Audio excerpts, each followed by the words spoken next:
Hello everyone, welcome to Coffee Break Q&A. My name is Michael Moret. Coffee Break Q&A is your opportunity to ask your Bible questions. You ask the questions, I'll try to give you the answer. Keep your questions Bible related, as I mention on every broadcast, because this ministry, like scripture verse by verse, is all about the Bible. I don't want to get off into other things, just the Word of God. And so we have a question today from a listener, a man who writes, "Hi, Pastor Mike. My prayers are with you and scripture verse by verse and Aaron."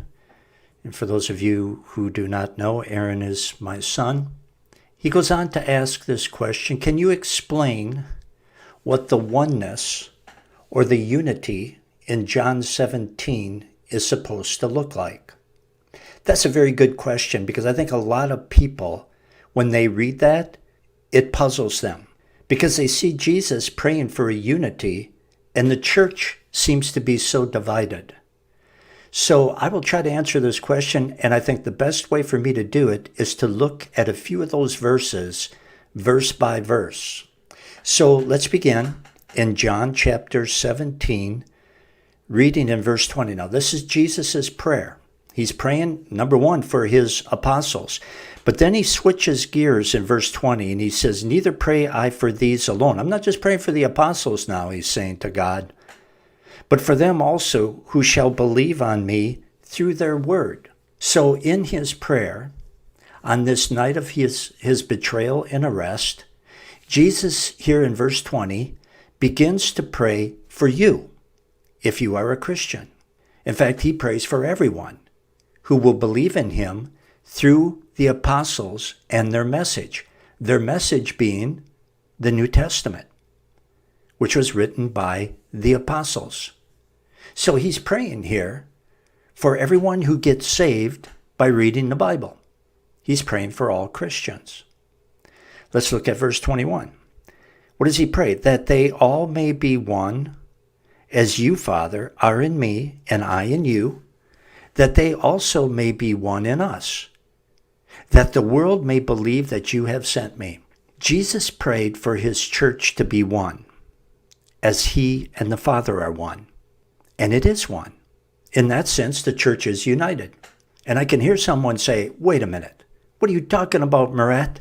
If we were one, then there wouldn't be so many denominations, right?" No, that's wrong, because that's not what Jesus was praying for. That's not the type of unity that Jesus is asking for in this prayer. The true church, remember this, the true church has nothing to do with denominations. It has nothing to do with buildings. It has nothing to do with any of that. The true church is an invisible church that consists of all real Christians.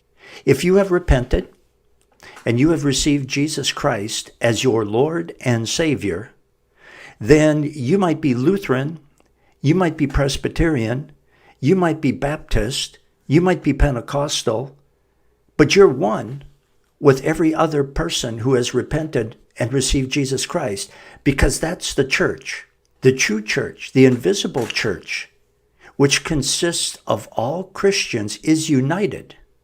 Not in an ecumenical sense where everyone throws away biblical truth and tries to find some common denominator that they can agree on, regardless of how silly and insignificant it might be.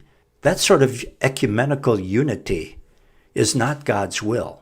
And actually, it's contrary to Scripture to think that God wants professing Christians to have an outward unity where clear biblical truth is cast aside in order to keep peace. That's not God's will. The unity Jesus is praying for is a spiritual unity where, as Scripture teaches, we are all members of the body of Christ. Every true Christian is spiritually united as a member of Christ's body and spiritually united in our relationship with Jesus. 22. "And the glory which you gave me I have given them, that they might be one, even as we are one, I and them, and you and me, that they may be made perfect in one." The same kind of unity that exists between the Father and the Son exists between genuine born-again Christians. That's why you can meet a real Christian for the first time, someone you have absolutely nothing in common with except a close relationship with Jesus, and immediately you experience a bond with them at the deepest level. It's that unity that Jesus prays for here, and the Father has granted. If you want to send me your Bible question, send it to scriptureversebyverse@gmail.com, scriptureversebyverse@gmail.com.